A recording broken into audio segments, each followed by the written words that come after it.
you for attending this event, which is produced by the Lawyers Christian Fellowship in Scotland.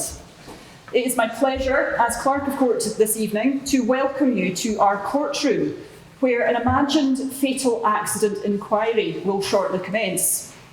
This is taking place in occupied Judea, a few years after the alleged death of Jesus in AD 33. Now, fortunately for the organisers of this event, it is thought that the law in place in Judea at that time bore a very close resemblance to the terms of the Fatal Accidents and Sudden Deaths Inquiry Scotland Act 2014. So, in accordance with those rules, the purpose of this inquiry is to establish the time and place and cause of the death of Jesus, and to establish whether anything could or should have been done so as to stop any such deaths taking place in the future. The inquiry will be held under Roman jurisdiction, and the inquiry is presided over by a Roman judge or praetor who will be called to the bench shortly. Evidence will be led partly by the Roman procurator on behalf of the state and partly by a lawyer representing the friends and family of Mr. Davidson. You each have a copy of the relevant court documents, and these include the case management directions, which includes a list of the witnesses who we will hear from today. It includes a joint minute, and for those of you not familiar with court terminology, that sets out the facts that are agreed between the two parties. We have a medical report on the cause of death, and we have some contemporaneous press reports. From the documents lodged with the court, it is thought that the Roman procurator will be keen to ensure a finding by the judge that the death was simply caused by the deceased person Jesus falling foul of Jewish law by committing blasphemy. And as the Jews did not have the authority to crucify anyone, he was tried by the Roman authorities, found guilty, and then sentenced to crucifixion. He will be keen to ensure that there's no fuss made over this person Jesus.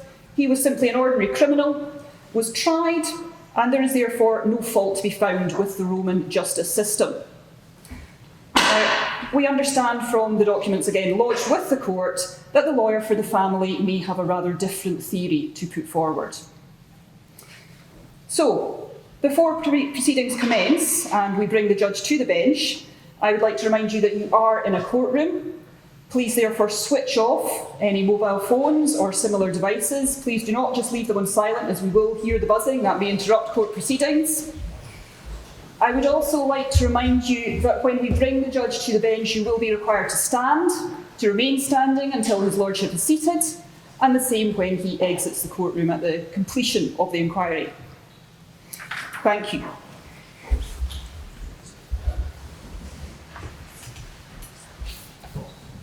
Court, all stand.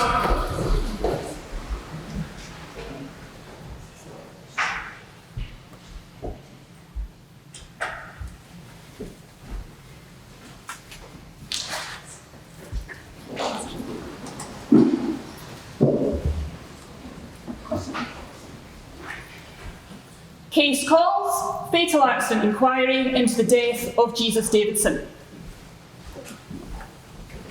Who appears? My lord, I appear for the Imperial Roman authorities. Yes. Lord, I appear for the friends and family of Jesus Davidson. Can I remind parties of the case management directions which were issued at an earlier stage? Are there any preliminary matters? None for the Imperial Roman authorities, my lord, apart from the joint minute which is lodged, agreed, signed and distributed, in fact. Yes, I think before I came on the bench, my clerk explained to the public the significance of the joint minute, so I don't... Indeed, she did that. All right, on that basis, are you ready to call your first witness? I am, my lord. Thank you. The first witness for the Roman authorities is Gaius Vorenus.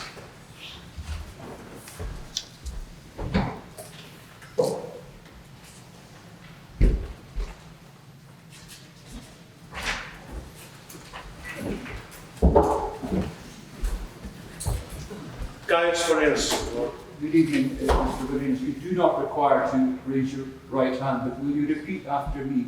I solemnly, sincerely, and truly I solemnly, sincerely, and truly declare and affirm declare and affirm that I will tell the truth, that I will tell the truth, the whole truth, the whole truth, and nothing but the truth. and nothing but the truth. Thank you. If you just remain standing while giving evidence, you will be asked some questions. Thank you, my Lord. Centurion Varenas, thank you for coming to court. You must have had to come early to get through the metal scanner, so thank you for that. What's your full name, please?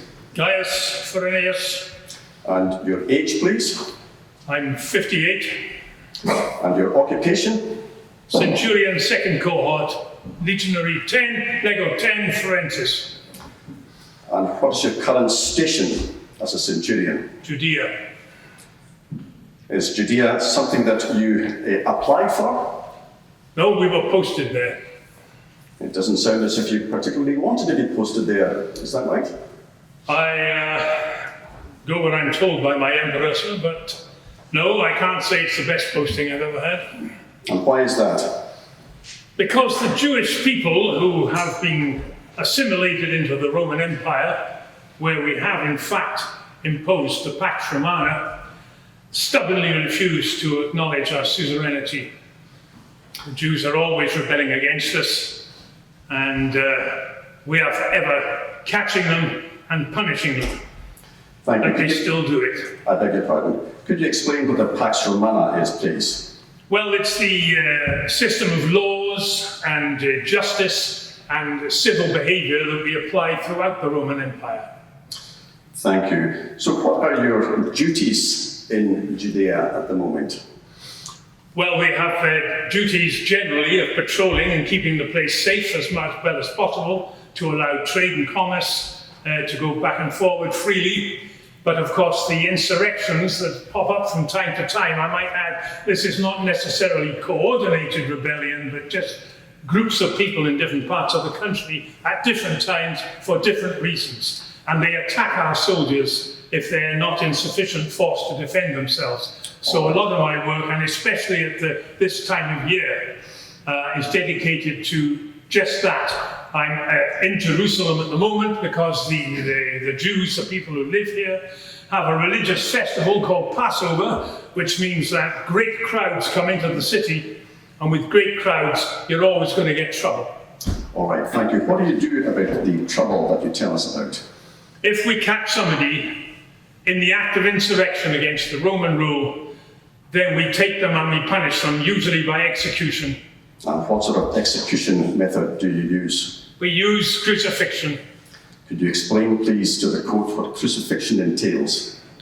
Crucifixion entails tying or nailing, depending on the severity of the offence, the accused to a horizontal beam by their arms and hands, and then putting them against a vertical post so that the crossbar that they are tied or nailed to is fixed on it in a slot. We then secure the feet and we leave them there to die. And did you conduct a particular crucifixion in the case of one, I think his name is Jesus Davidson? Yes, I recall the name. And did you witness events just prior to his crucifixion? I did. And were these events conducted in the presence of one Pontius Pilate? Well, eventually, yes. What I meant to say was that there was a disturbance in the city before that. Yes. And the leaders of the Jewish community there complained to Pilate that this man, Jesus Davidson, was apparently calling himself the King of the Jews. Now that means he is in direct opposition to the Roman rule, and which is one reason why we got involved, yes. But more importantly, against the Jewish traditions. I don't claim to be an expert on them, but it obviously incensed them all entirely, so they barricaded Pilate to do something about it.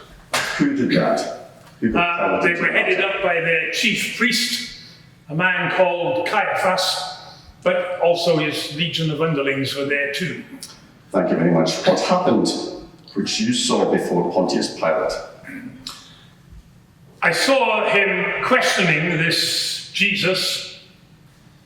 He asked him outright if he was the king of the Jews. And as I recall, the man said to Pilate, "You said that." And then he didn't say anything else. Seemed to me a tacit agreement, though, A tacit agreement of what? that he was the king of the Jews. And was that regarded as a criminal offence? Oh yes. What offence? Well, he's setting himself up as a leader of a country within the Roman Empire, which we do not allow. We already have a nominated leader for the country. And of what offence was he guilty? Well, in that respect, he was guilty of that for the Roman side of things, but from the Jewish side of things, he appeared to be a blasphemy. It seemed to be the crime with which he was charged. Now, Pilate had a very awkward job because not only did he have to keep the peace with the citizens in general, but he had to toe the line, a thin line between being oppressive and being cooperative with the native people. And therefore he thought, I'll have to do as Caiaphas wants in order to damp all this situation down. All right, thank you.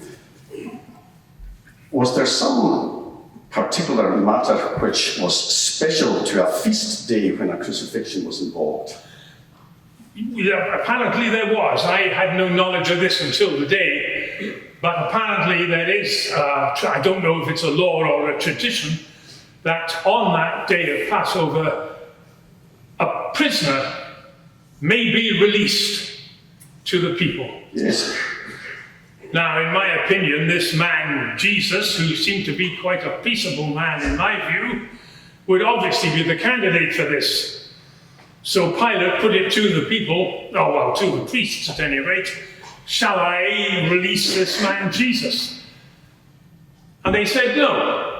They wanted him to release a man called Barabbas, a complete and violent criminal.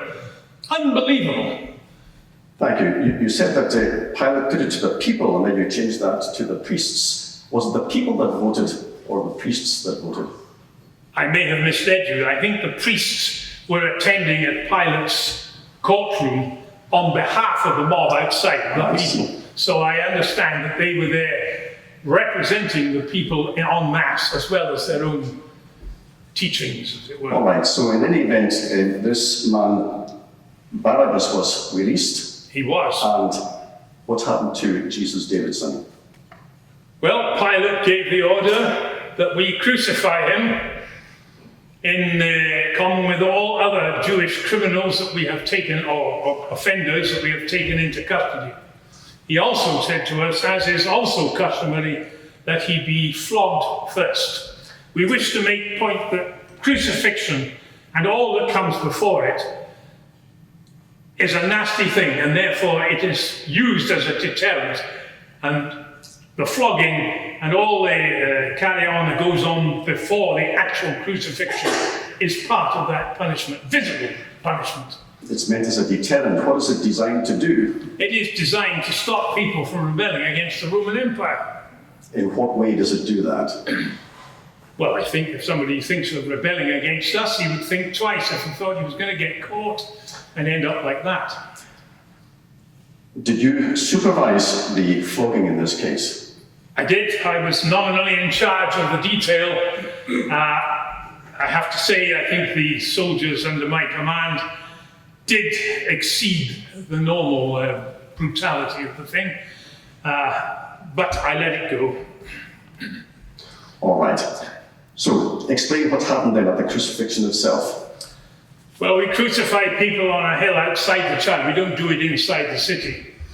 So the accused man and a couple of others that were also to be executed on that day was given his own crossbeam to carry. Obviously not the whole cross, because that's an enormously heavy and ungainly thing to carry up a street.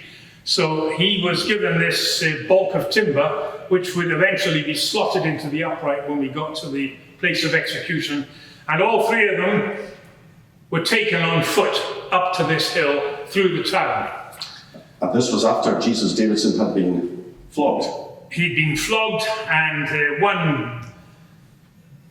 I don't know what you call it, one of my men actually mocked him by saying, "We heard you're the king of the Jews," actually got some branches off a thorn tree and made a sort of crown which he rammed onto his head. So that was not comfortable. He was bleeding from that as well.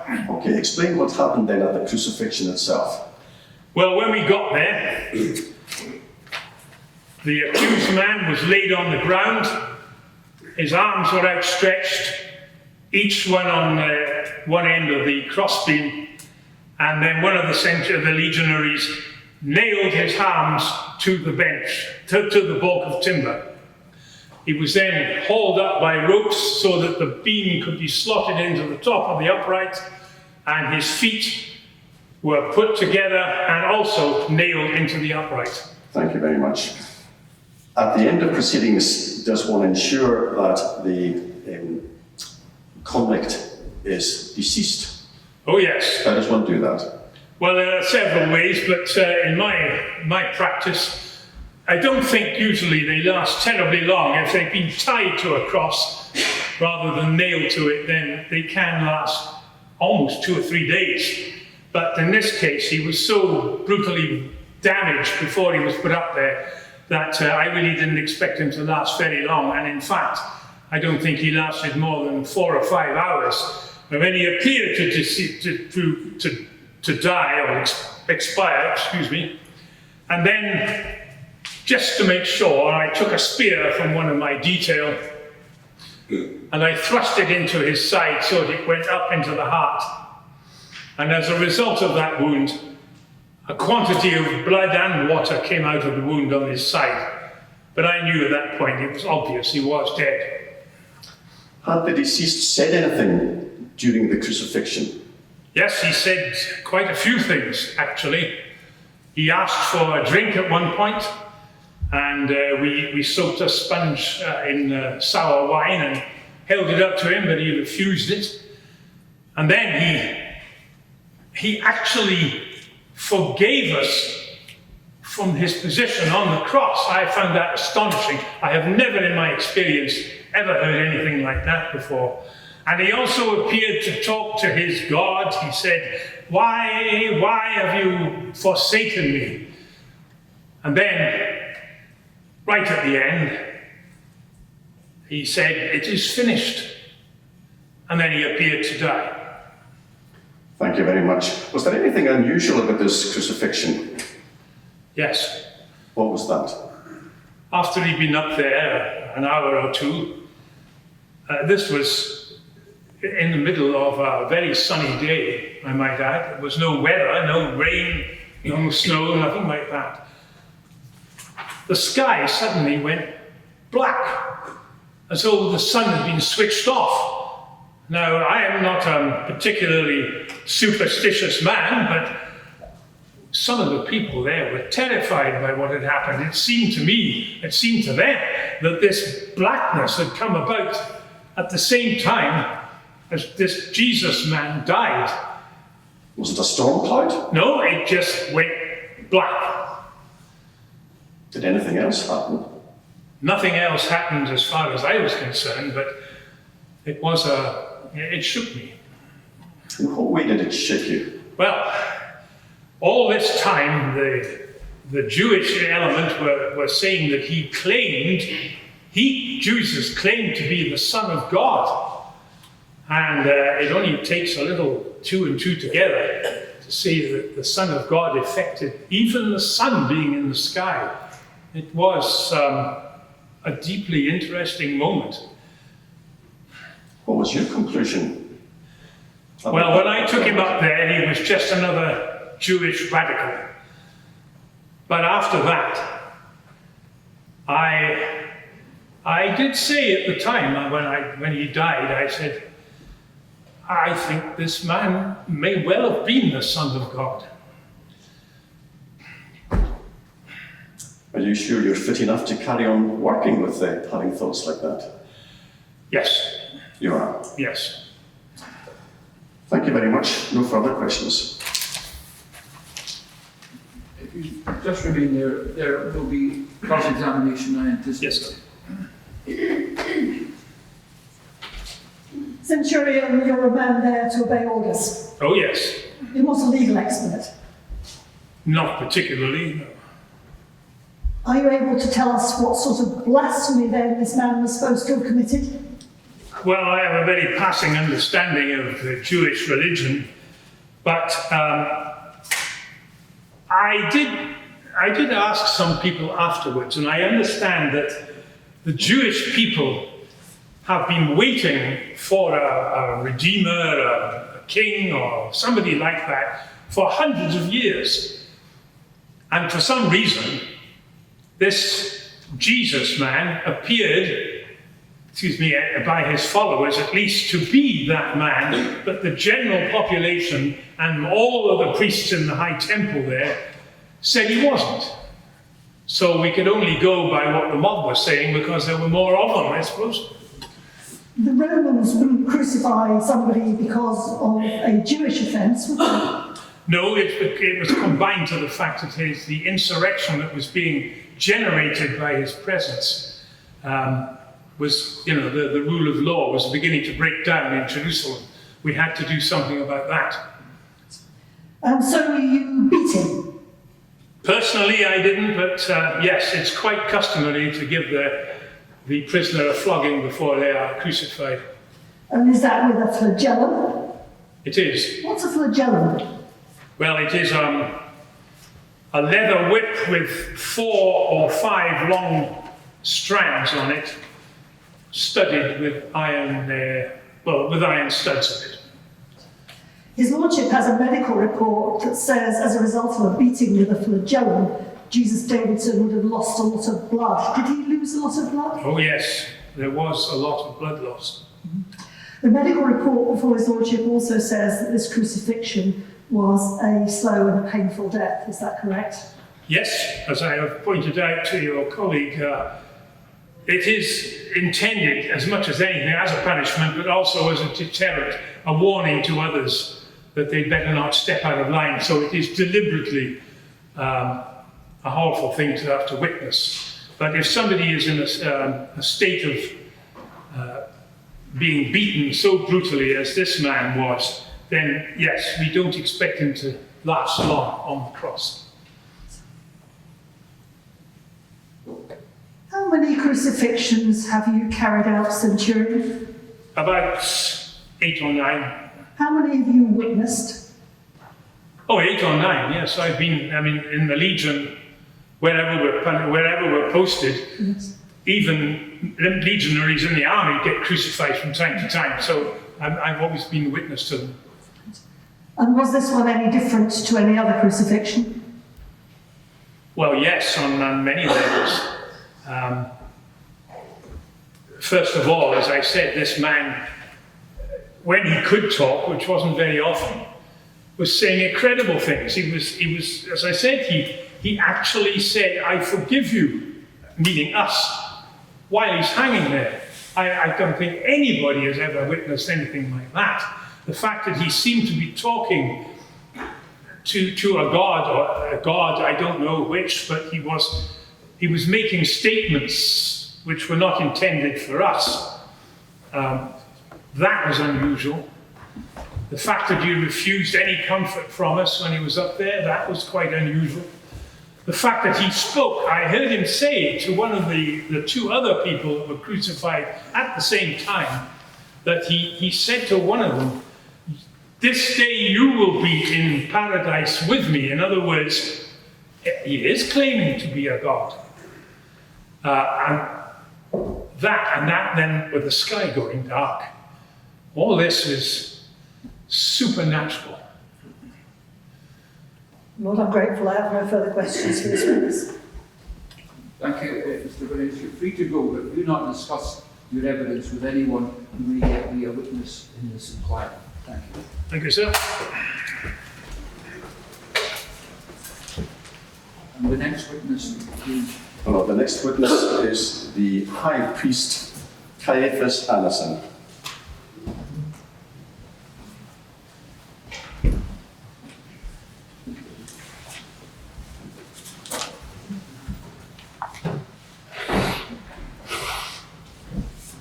Caiaphas Anison, my Lord. Good evening. You do not require to raise your right hand, but will you repeat after me? I solemnly, sincerely, and truly I solemnly, sincerely, and truly declare and affirm declare and affirm that I will tell the truth, that I will tell the truth, the whole truth, the whole truth, and nothing but the truth. and nothing but the truth. Thank you very much. Are you going to be asked some questions if you remain standing while giving evidence? Thank you, my Lord. High Priest Anison, what's your full name, please? Joseph Caiaphas Anison. And your station? I am high priest at the temple in Jerusalem. And how should I address you? Your eminence would be preferred, but high priest is fine. Thank you for that. You come from a long line of high priests, is that right? Yes, it is. You keep it in the family? My father-in-law, Annas, was high priest before me. We are both from the tribe of Levi, the tribe that God himself appointed as priests of Israel. I myself am a direct descendant of the first great high priest, Aaron, the brother of Moses. Thank you very much. What does your role as high priest encompass? My role includes teaching the people our laws and statutes given to us by our God, and making sure that they are followed and performed. And if any should break the law, it is my responsibility to ascertain their guilt with the evidence of 2 or more witnesses, and if they are found guilty, to assign their punishment and see that it is executed.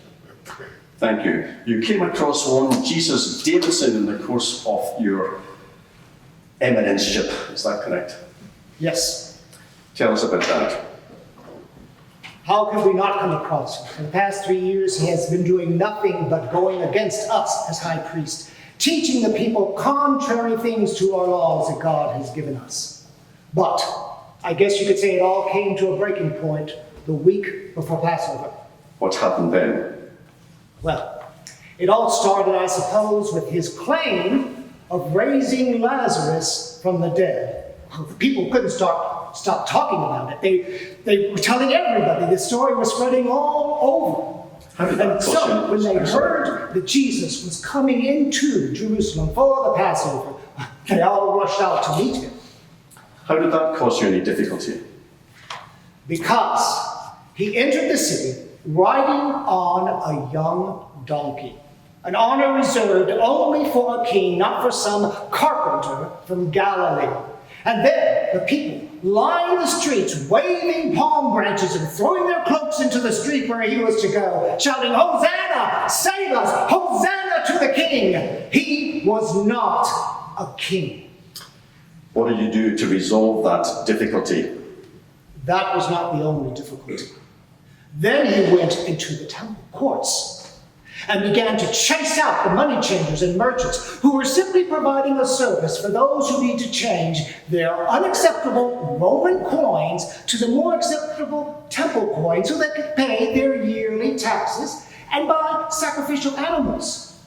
He started turning over tables and benches. He drove out the merchants and the priests by using a whip and shouting, "My house is to be a house of prayer for all nations, and you have made it a den of thieves and robbers." He was talking about us, the priests. We knew we had to stop him. How did you stop him? We looked for a way to apprehend him, quietly, because he had the followings of the masses. But there was always a crowd around him, and every time we tried to apprehend him, he managed to slip away through the crowd. Finally, one of his own circle of followers, one of the 12, Judas Iscariot, came to us and offered to help us apprehend him for a small fee. And how was that help delivered? Well, he was to keep us advised as to his schedule at a time and a place where he may be without a crowd around him. What happened? Well, He told us that they would be in the Garden of Gethsemane, so we sent the temple guard to apprehend him. When they arrived with the confirmation of Judas, who greeted Jesus with the customary kiss of greeting, Jesus said, "I am the one you are looking for. Let these others go." And I think it might have all been handled in a dignified manner. But a hothead among them, one called Simon Peter, drew his dagger and began fighting. My servant told me that he had actually cut off his ear. But Jesus reached over, healed his ear, and rebuked Peter to calm him down. But I saw no difference. Did you attend the arrest of Jesus personally? No, I was not there. Why not? Because it would not be seemly for me to be there at his apprehension.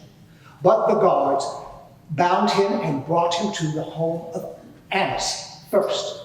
And what happened at the home of Annas? He was merely questioned as to his teachings and to his disciples, which he refused to answer by saying, "Everything I have taught has been out in the open. I have kept no secrets. Why question me? Ask those who have heard me." Did you call witnesses to speak to what this man had apparently done? Not at the home of Annas. After that, there was a bit of a scuffle, as I understand it, and then he was brought at daybreak to my home, where the witnesses were waiting. And how did you garner the witnesses? Well, although they were telling the truth about his false claims, his breaking the Sabbath, his claim to tear down the temple and rebuild it in 3 days, none of the witnesses seemed to be able to agree with each other. So, I finally asked him, point blank, "Are you the Messiah, the Son of the Blessed One?" And he said that he was. And he said that we would see the Son of Man, his own name for himself, sitting at the right hand of our God, coming in the clouds of heaven. What action did you take when you heard these words? I tore my robes. He had committed blasphemy, making himself equal with God. We all heard it, everyone in that room. What did you do then? He was deserved of the punishment of blasphemy, to be stoned. But you Romans have taken that right away from us. We had no choice, so we took him to Pilate, to persuade Pilate to execute him for us. Well, my apologies on behalf of the Imperial Roman authorities for taking that role away from you. But anyway, let's stick to the matters in hand. What did you decide to do after you took him to the Roman authorities? Well, we left it in Pilate's hands, advising him that it would be good for the people that he would follow through with the punishment deserved of blasphemy. And we have already heard evidence that he was taken and crucified. Yes. Did you attend the crucifixion? No, I did not. Why was that? Because again, it would not be right for the high priest to attend that. Do you recall if there were any unusual weather patterns on the day of the crucifixion? Yes, there was. Tell us There was about a that. severe storm, darkness, and an earthquake. An earthquake that caused the temple. Now the veil in the temple that separates the holy place from the Holy of Holies, the place that only the high priest offering sacrifices may attend, was ripped from top to bottom. Was it a particularly flimsy curtain that was ripped? No, it was thick, twisted linen. How did it rip? I guess the earthquake caused it. Were earthquakes common in that part of the world? Occasionally, yes, of course. Is that perhaps what happened then? There was another earthquake? Yes, it was an earthquake. Everybody felt it, everybody knew it. All right. What happened to the body of Jesus after the crucifixion was taking place? Well, I am told that 2 of his followers asked Pilate for permission to take it down. Joseph of Arimathea being one of them, and Nicodemus the other. And he was laid in the tomb of Joseph of Arimathea. Was that an open or a sealed tomb? It was sealed by my order. We had learned and we knew that Jesus had told his followers that he would rise again. So I ordered that the tomb be sealed and guards be placed so his followers could not come and steal his body. Thank you very much. I have no further questions, High Priest. Thank you. Just remain there, there may be further questions and cross-examination.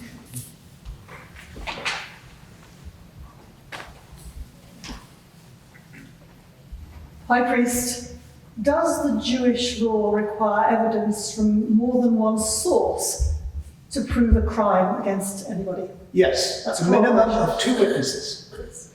You didn't get 2 witnesses against Jesus Davidson, did you? Yes, we did. Everybody in that room heard what Jesus said. He spoke blasphemy against our God. Every man in that room can testify to that. If Jesus Davidson had not said that he was the Son of Man and you would see him coming in the clouds of heaven, you could not have convicted him of blasphemy. That is an irrelevant point. He committed blasphemy. The blasphemy he volunteered. He said he was the Son of God. Yes. If he hadn't said it, there would have been no crime, no Jewish crime. Not at that time. Because there were no other witnesses to prove a crime. No. But it was important that he be stopped. Why? Because the common masses were following him, going where he said, believing what he taught them. And we were afraid that they were going to riot. I told the Jewish council it is better that one man die than all the people. And that is exactly what would have happened. The Romans, if they had heard that they were proclaiming this Jesus as king, would have set troops to Jerusalem. Did Jesus claim to be king? No, the people did. Are you familiar, well you will be familiar as high priest, with our own writings and the prophet Isaiah? Yes. Of course you spent your life studying the prophets and their writings. Yes. And can we agree that the prophet Isaiah wrote about the Saviour who is to come? He wrote about the Messiah, yes. Yes. Can we agree that one of the things he said was, and I'm quoting, he was oppressed and he was afflicted, yet he opened not his mouth. Like a lamb that is led to the slaughter, and like a sheep before its shearers is silent, so he opened not his mouth.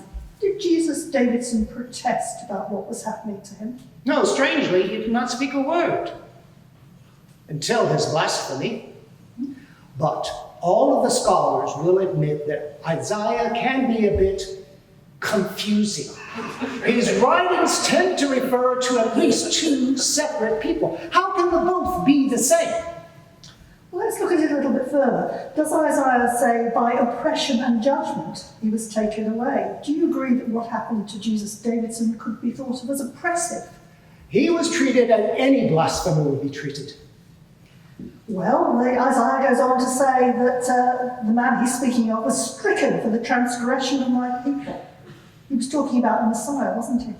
Again, it has been a bit confusing among us scholars. Our Messiah is to be a political and military leader who will save us from the Gentile oppression. Yes, and doesn't Isaiah continue, and they made his grave with the wicked and with a rich man in his death? Jesus Davidson died alongside a couple of thieves, didn't he? All thieves die alongside of thieves. But it was just like Isaiah said. He made his grave with the wicked. Just because it is written in Isaiah does not mean it applies to each and every man. And of course, if we look at Isaiah's comment that he was with a rich man in his death, you've told us already that Jesus Davidson was taken down from the tomb by Joseph of Arimathea. He was a Yes, rich he man. happened to have friends in high places. Right. Are you concerned that Jesus Davidson might just have been the Messiah that Isaiah was speaking about? Not in the least. He committed a blasphemy against God, and the Messiah would never do that. When Jesus was placed in the tomb, his body vanished, didn't it? That is a lie started by the disciples and the followers of Jesus. Did you pay the guards at the tomb to say that the body had been stolen? Yes. The disciples started a lie that we had to stop. So we created another lie. But is it truly a lie to fabricate a story to save the people from a more dangerous and ominous lie? Do you accept, High Priest, that there are a growing number of people saying that Jesus Davidson rose from the dead? Mass hysteria. His followers, the simple, uneducated masses, will believe just about anything if it gives them the slightest hope of a better life than what they are living now. I think they call it faith. Faith based on what? On a hope? On a dream? On a wish? We, the educated, the leaders, dare I say, those like you in the judicial system here, rely on evidence that is based on fact. Where is the evidence? I have no further questions for this witness, Lord. Thank you very much. That's all. You're free to go. Do not discuss your evidence with anyone who may yet be a witness in this case. Thank you.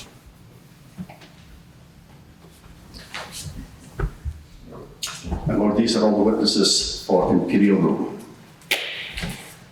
Thank you.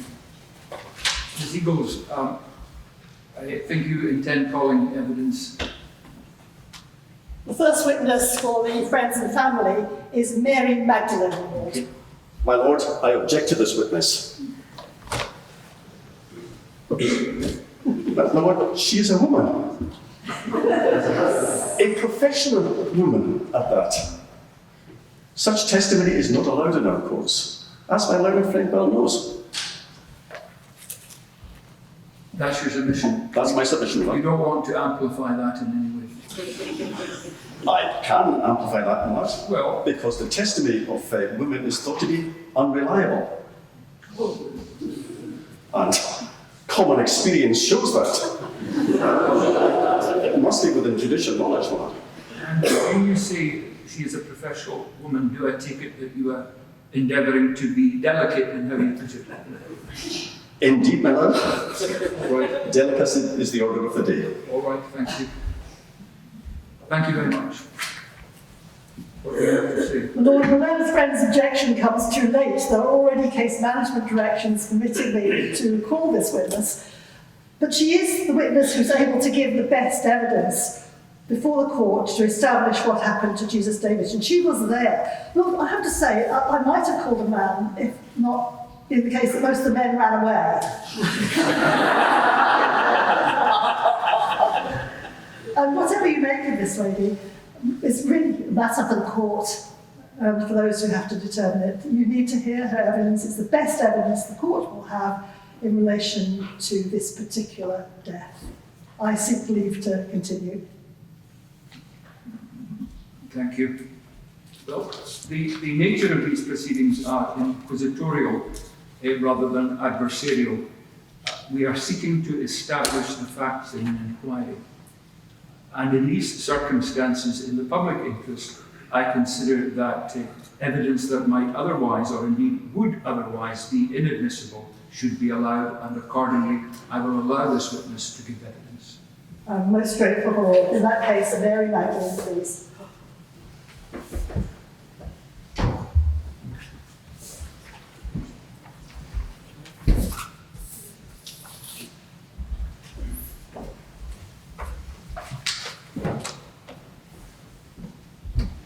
Good evening. You do not require to raise your right hand, but when you repeat after me, I solemnly, sincerely, and truly I solemnly, sincerely, and truly declare and affirm declare and affirm that I will tell the truth, that I will tell the truth, the whole truth, the whole truth, and nothing but the truth. and nothing but the truth. Thank you very much. You'll be asked some questions if you would remain standing while giving evidence. Thank you. Please could you tell his lordship your full name? Mary Magdalen. And is your name Magdalen because you come from Magdalen? Yes. How old are you? I'm 40s. Ish. And I think His Lordship is already aware that you're a professional woman. I am a professional woman. To be perfectly blunt, I am a prostitute. Right, thank you.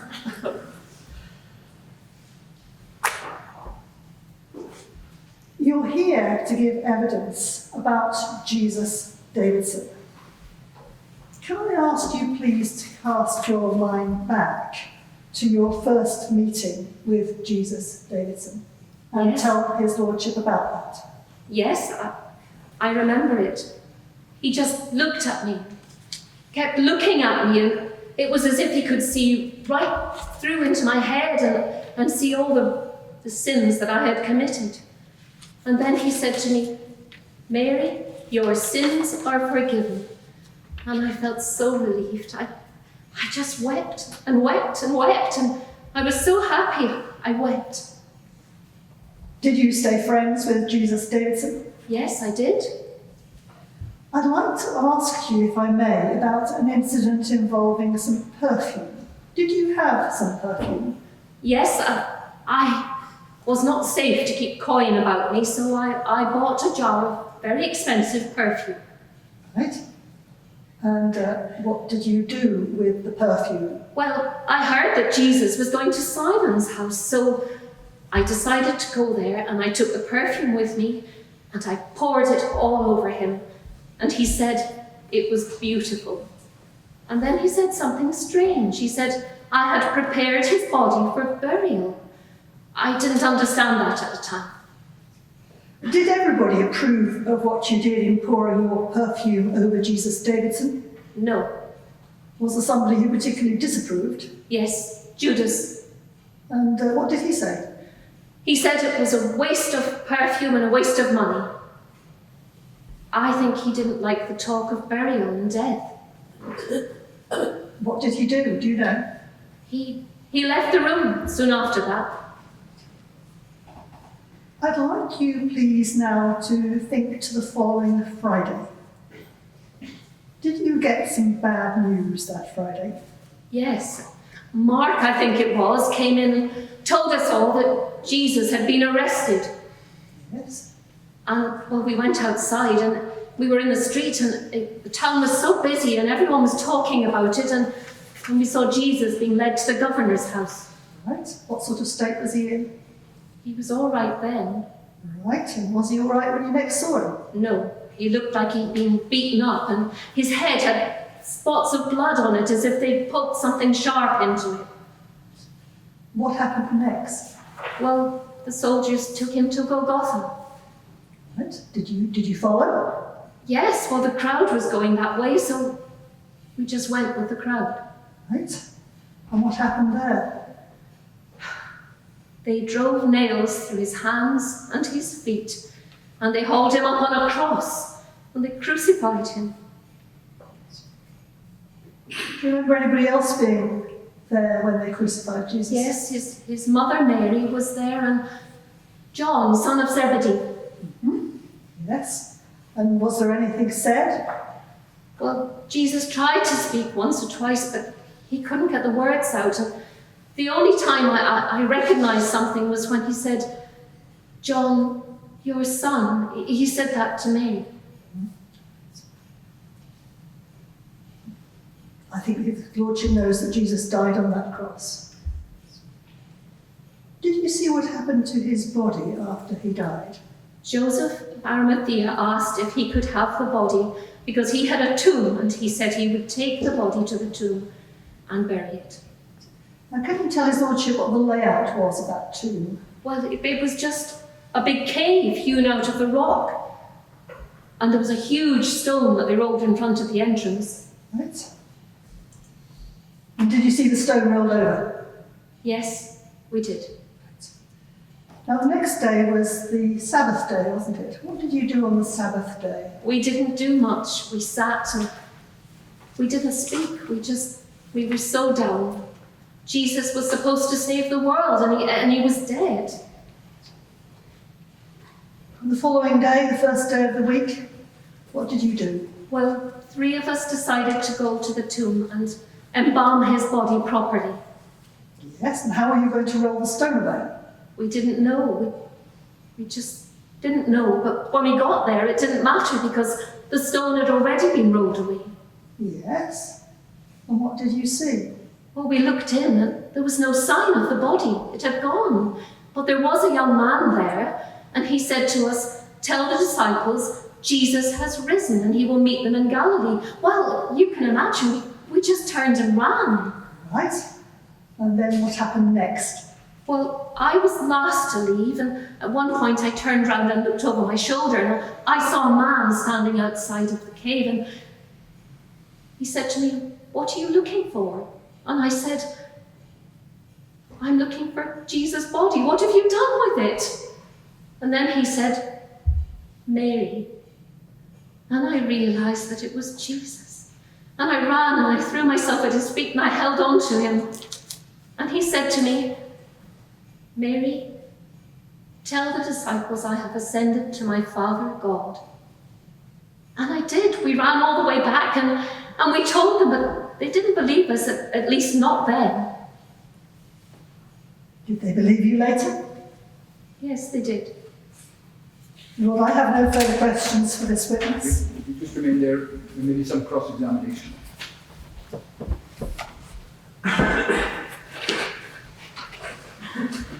Miss Magdalene, you said that you are a prostitute. No, I was a prostitute. I haven't been a prostitute for many years since I met Jesus.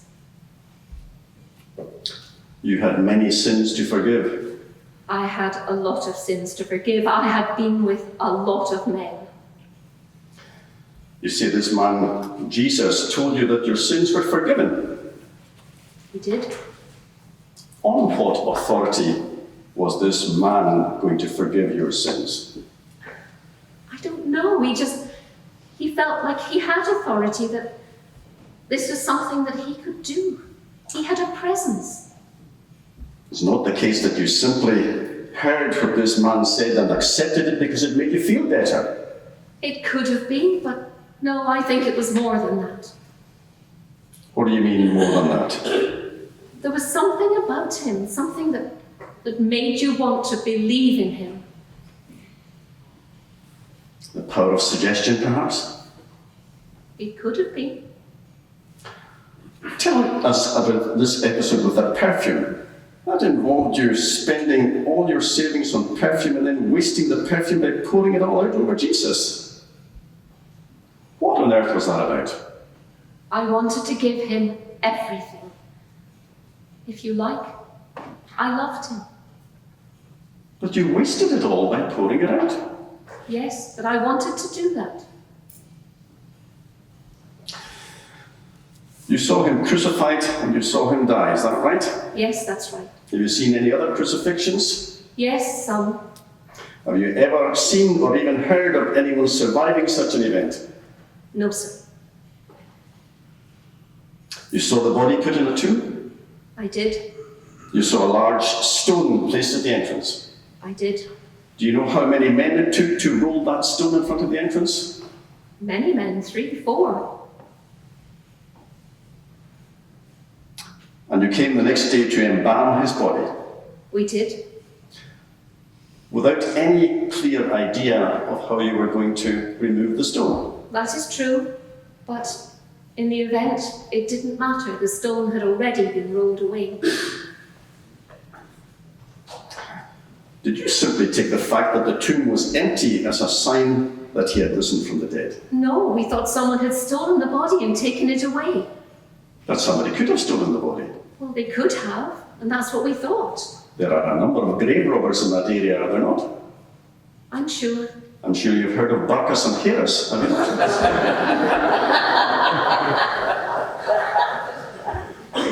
Did you simply make a mistake because of your emotional state? It is possible, yes. Tell us about this man who was in the tomb when you say that Jesus was not in the tomb. He was a young man. He was dressed all in white. That's all I can say. We were terrified. Did you recognize this young man? No. And then you saw another man. Yes. Where was this other man? He was standing outside of the tomb. How far away were you from him? Not very far. Give us a distance in terms of this courtroom. 2 or 3 yards? 2 or 3 yards. Now, you had spent some time with this Jesus fellow. Yes. Is that right? I had, You yes. knew him well. Very well. You had got yes. so close to him that you poured perfume over him. Yes. You loved him. Yes. You knew what he looked like. But you didn't recognize him. No, well, I had seen him die on the cross. You don't expect to see somebody that you've seen die standing there and speaking to you. And yet, when he spoke to you, you suddenly did recognize him. It was his voice I recognized.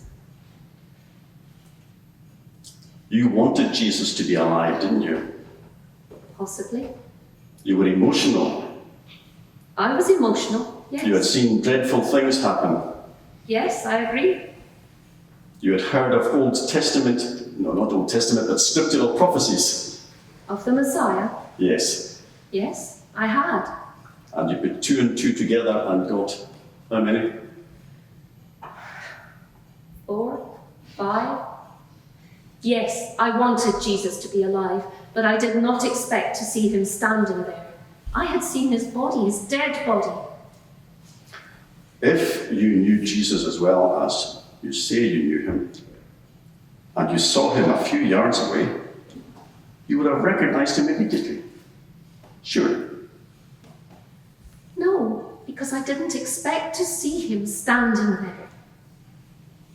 But you wanted to see him standing there. Possibly. Thank you very much. No further questions. Thank you. That's all. You're free to go. Do not discuss your evidence with anyone who may yet be able to see the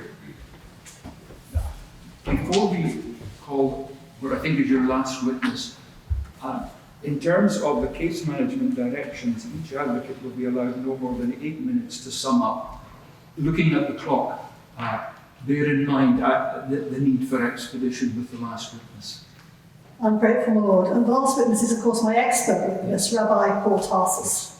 All right, thank you. And I will seek to be as expeditious as possible. Thank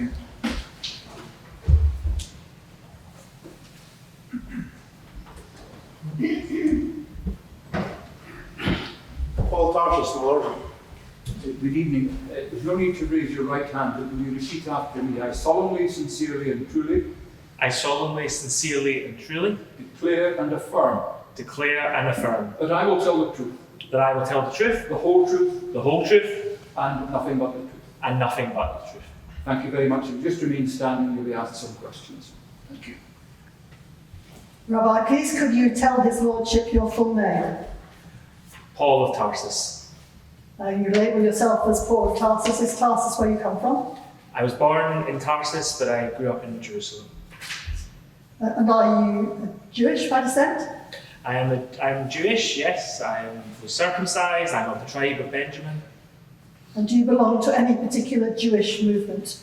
I'm part of the group known as the Pharisees. Now, I've labelled you as rabbi. Is that correct? That you're a scholar? Yes, I have spent my life studying the Jewish scriptures, studying the laws of the Jewish people, and coming to be familiar with all of the writings of our prophets. Is there any particular scholar who you would say you particularly studied under? Yes, I studied under the great Gamaliel, one of our greatest scholars and rabbis. Now, you've been asked to attend this inquiry to address 2 questions, and I'm going to ask you about the questions at the outset and then explore the matter further in evidence. You know that Jesus Davidson died, and we're looking into the death of Jesus Davidson. Yes. Was this a death that could have been avoided? No, the death of Jesus was necessary. And secondly, can lessons be learned so as we can see how to avoid similar deaths in the future? So the death of Jesus was unique. There might be other deaths, but none like Jesus. Let me take you back in time to Jerusalem just after his death. Did you come to Jerusalem just after the death of Jesus Davidson? I did. I travelled to Jerusalem after his death. And how did you find matters in Jerusalem? There were lots of rumours and disruption going on. There was a group of people calling themselves the followers of Jesus. They claimed that Jesus had actually risen from the dead. They were calling on people to repent and be baptised for the forgiveness of sins in the name of Jesus. And was there any official position about what the followers of Jesus were doing then? So at that time, among the religious scholars, we were united in our opposition to the followers of Jesus. We thought that this should be stamped out, that this was dangerous. Mm-hmm. And what did you do? We took action against those that we could. I remember one case, a man called Stephen was preaching powerfully and stirring up the crowd, and we took action. We encouraged the crowd to take action, and he was stoned to death. And I stood there and held the coats of those who were stoning him. Right. Have you changed your mind about Jesus Davidson since holding the coats when Stephen was stoned? I have. And what led you to change your mind, Rabbi Paul? At that time, I wanted to make a name for myself. I thought that I could gain popularity amongst the religious leaders by pursuing followers of Jesus, by punishing them. I got letters from the high priest, and I was going to go to Damascus in order to round up the followers of Jesus there. But on the way, the most amazing thing happened. There was a bright light that blinded me, and a voice that spoke to me. It used my name and asked me why I was persecuting the followers of Jesus, why I was persecuting the person who was speaking to me. Yes. And I didn't know who the voice was. And I asked, who are you? And the voice said, I am Jesus, whom you are persecuting. That changed my life. Right. In what way? So I went to Damascus. I was completely blind at this point. I met one of the followers of Jesus, and my sight was restored. And I started to understand that all that I had studied my entire life, all I had spent my life looking at in the scriptures of the law, the prophets, it was all pointing and fulfilled in Jesus, that he was the answer to everything I had been studying. And I came to follow him for myself. Now you say you came to this conclusion after studying your own holy books, our own holy books. Yes. Was there anything in particular that led you to think that this might be the Messiah? Yeah, I went back through our scrolls, our texts, and saw many prophecies pointing to Jesus being the Messiah, the one that God had promised. One of our most important prophets, the prophet Isaiah, had written about someone who he referred to as the suffering servant, someone who has borne our griefs, carried our sorrows, but was pierced for our transgressions. He was killed on our behalf. And I came to realize that these passages in our scriptures that I had never understood, that I had never fully understood despite studying them all my life, made sense in Jesus, that he was this suffering servant. Now, His Lordship has heard that there are witnesses to say that Jesus was not only killed, but was alive after that. He was resurrected. Yes. What do you, as a Pharisee, make of that? So one of our ancient disputes is between the Pharisees and the Sadducees over this question of life after death and what could happen. Now we, as the Pharisees, have always believed that life after death was possible. But Jesus provided the proof of that. Many witnesses encountered Jesus after he had risen from the dead, and I myself saw him or met him, encountered him on that road. So was this death some kind of disaster that should never have happened? So from a human point of view, we might think this was a tragedy. We might think that the Jewish religious leaders or the Romans had executed this man who was a good man. But what I've come to understand through studying our scriptures, through looking at what was prophesied, is that this had to happen. This was the only way that we could be rescued. I'd spent my life studying the laws, trying to keep every single letter of the laws of our scriptures. But I knew I couldn't really do it. I could put on a good show to those who were watching, but I knew my heart was not right with God. I knew I was a failure. I knew that I deserved God's punishment. But what I've come to understand is that the solution to that problem in my life was Jesus. That he came and died instead of me. And that was God's plan all through our scriptures. That he had always intended that Jesus would come and die. And so there might be human causes why Jesus died, but ultimately this was God's plan from eternity. So will there ever be another death like it? There is no need for another death like Jesus. The death of Jesus is sufficient for us all. And are you alone in holding these views, Rabbi Paul? No, since that time I have spent my life, and others have spent our lives, telling others this good news, and the movement, the followers of Jesus is growing, and many have come to believe these things.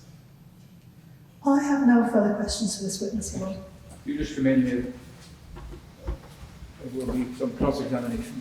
Anticipate. Thank you, my lord. Rabbi Paul, you're here as an expert witness on this man, Jesus. Yeah. Did you study any courses about Jesus in any of our great learning institutions? There are no courses about Jesus in our institutions. Did you study at the feet of anybody who was an expert on Jesus? There are not people who, Jesus, this is a new thing, a new movement of God, and so there are not these experts in Jesus. Well, if you hadn't studied about Jesus, then your expertise must have come from meeting him in the flesh, is that right? No, I encountered his voice on the road to Damascus. So you didn't actually ever meet him in the flesh? I did not. And had you ever met and spoken to him so that you recognized his voice? I have not. So, this man that you had never met, had never heard speaking, you recognized his voice? No, he told me who he was. He told you who he was? He told me his name was Jesus, whom I was persecuting. But that could have been anybody telling you that they were Jesus, could it not? I've never met a voice that blinded me with such light. I've never seen these miraculous things at any other time. And as I have then gone back and looked at the scriptures that I have studied since I was a boy, I have come to realize that Jesus is the man who is talked about in these scriptures. He is the Messiah. When you say that you've come to realize, that means that you've changed your mind, is that right?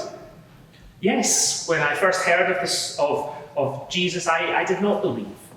But having encountered him and having gone back and spent years looking at these matters, I have developed my expert opinion that this man is the only man in all of history who fulfills our scriptures. You changed your name, you changed your mind. Are you double-minded? No, but I would say that I am a new creation, that this encounter with Jesus changed my entire life, and I had to revisit all that I had previously thought, but I've come to realize Jesus was who he claimed to be. You say that he defeated death. Did he not die? And was he not buried? He did die, he was buried, and the evidence for that is clear, which is why those who encountered him after he had died are so believable that they met the risen Lord. It changed how they lived. It gave them a confidence that despite the threats of persecution from the Roman authorities, they were prepared to continue to proclaim the name of Jesus. I'm sure the Roman authorities would not do anything that was not entirely in keeping with the law, but in any event, let's move on. These scriptures that you speak of, are they not simply collections of ancient poetry, often contradictory? No, all of our scriptures are God's word that he delivered to our forefathers over many generations. They tell a consistent story of this man, this Messiah who was promised. Is this not a case of some ancient writings promising something to come, something happens which seems to fit the story, and people just get the wrong idea and proclaim somebody whom he was not? If there were just one or two prophecies or predictions about this coming Messiah, that may be the case. But there are hundreds of prophecies, predictions, hints of this man who would come. And Jesus fulfills these prophets perfectly. Even if I take you back to what I quoted from prophet Isaiah, that he would be pierced for our transgressions, written at a time when crucifixion was unknown, and yet perfectly describing the death that Jesus suffered, being pierced literally through his hands and his feet for me. You have said in your evidence in chief that you could put on a good show. Is that what you're doing tonight? No, I have been transformed and must tell people this good news about Jesus. Thank you very much. No further questions. Thank you very much, Rabbi.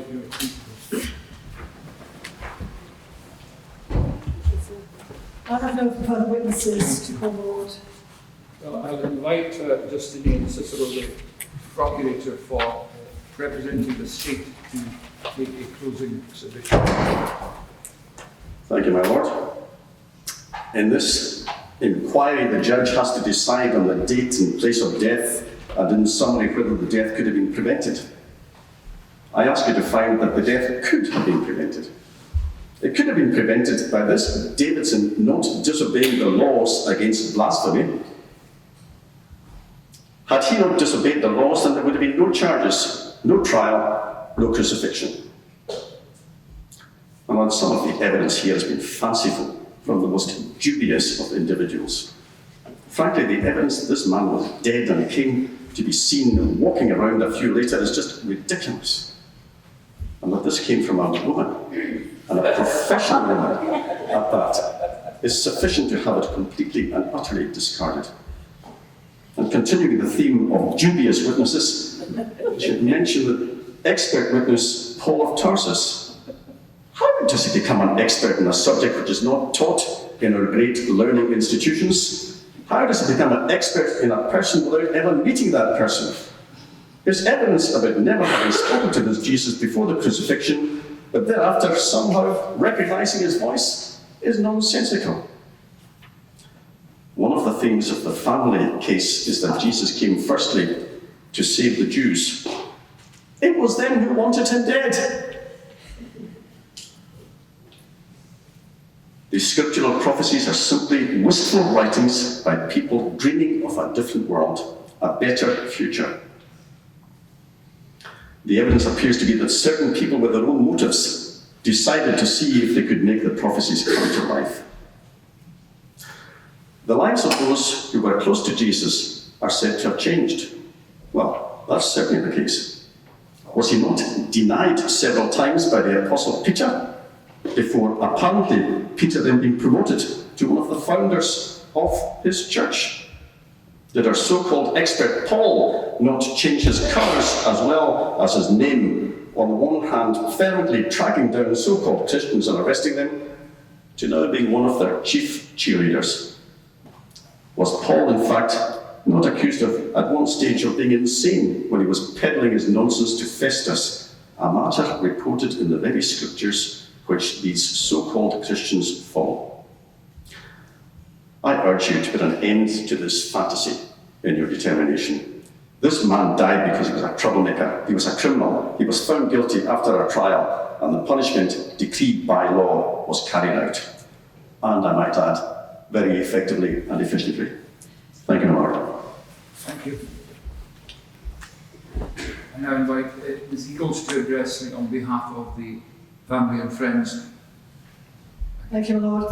Well, one of the strangest aspects of this fatal accident inquiry is Jesus Davidson can be said to, in a way, have volunteered for his death.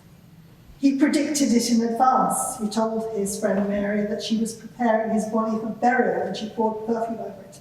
He allowed himself to be apprehended with a kiss by his erstwhile friend Judas. He provided the evidence on the basis of which he was accused of blasphemy.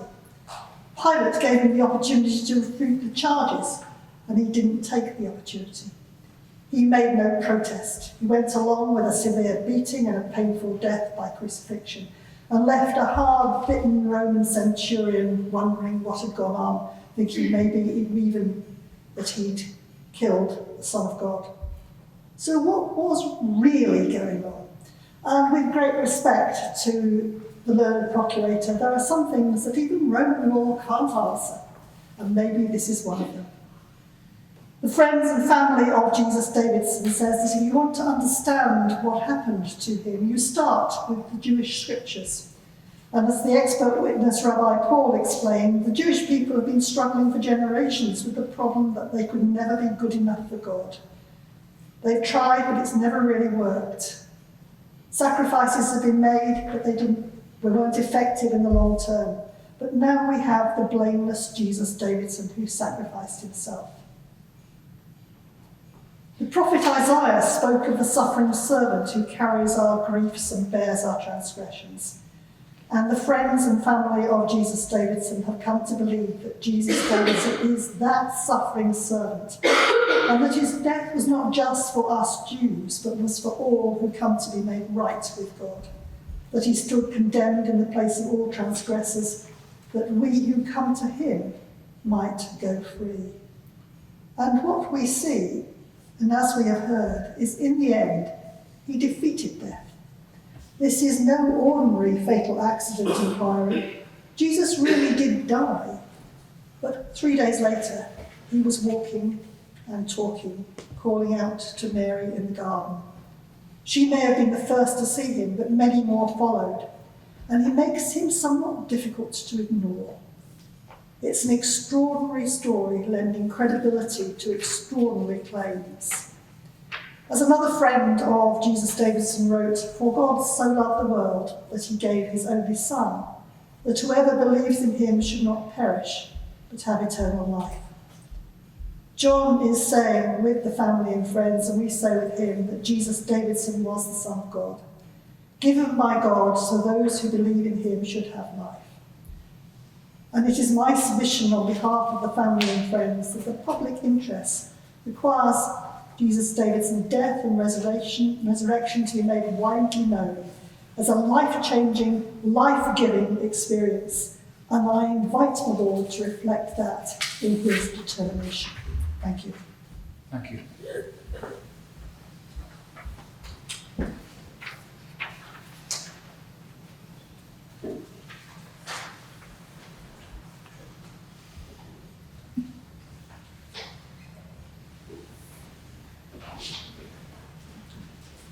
This inquiry has raised some difficult questions. At its heart is the death of one man after allegedly being found guilty of an offence under Jewish laws. However, the evidence raises some very unusual, if not unique, questions and issues of serious public concern. Did he really die? Is it possible, as claimed, that he was seen alive within 3 days of his crucifixion? Did he give his life voluntarily, as his supporters have put it, in sacrifice for others? And if so, whether that has anything to do with the prophecies in ancient Hebrew literature, which it is claimed foretold such an event. The procurator representing the Roman authorities urges me to find that this was an uneventful crucifixion. And the only difference from a normal such execution is that the friends and family of the deceased have created something of a movement to air their views.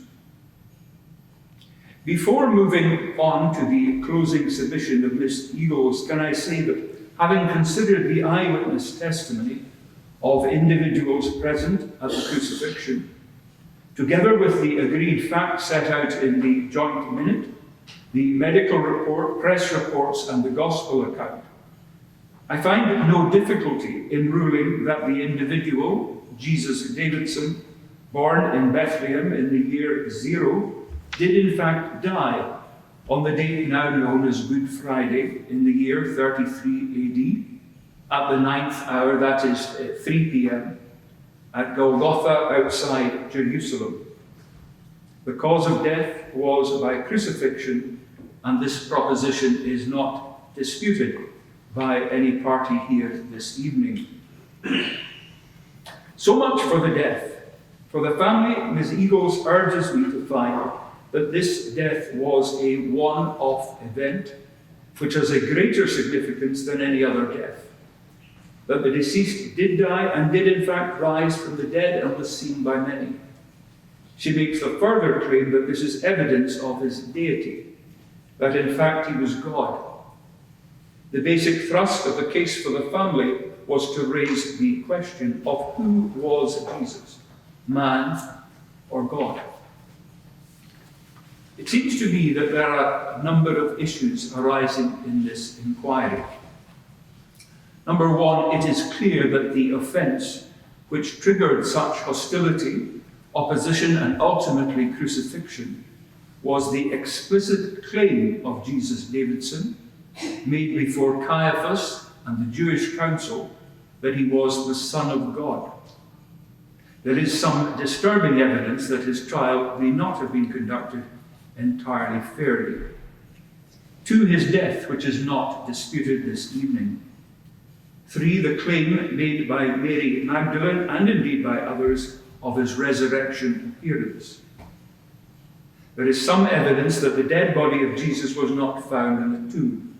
There is evidence that it is highly unlikely to have been stolen either by his supporters or his enemies. And 4, the significance of his death. We have heard evidence that immediately before his death, he said, "It is finished," suggestive perhaps of something having been accomplished. One cannot but wonder that someone about to die should make such a comment, as if life was not draining away, but as suggested he was offering himself. There is, of course, the evidence of Rabbi Paul of Tarsus, of his interpretation of the death, namely that it was foretold in the Hebrew Scriptures, including the chapter in Isaiah which is with the case papers, and that he poured out his soul, and that he bore the sin of many. There is evidence that many of those who came into contact with this man had their lives changed with a new direction and new priorities. In my view, the questions raised regarding the identity of Jesus Davidson and the significance which may attach to his death are much too important to be decided by any one individual for others. I leave the question for each person who has heard the evidence to answer for themselves. Who was Jesus? A mere man, or as he claimed, God enfleshed, God incarnate? You decide. The court will now rise. Court will stand.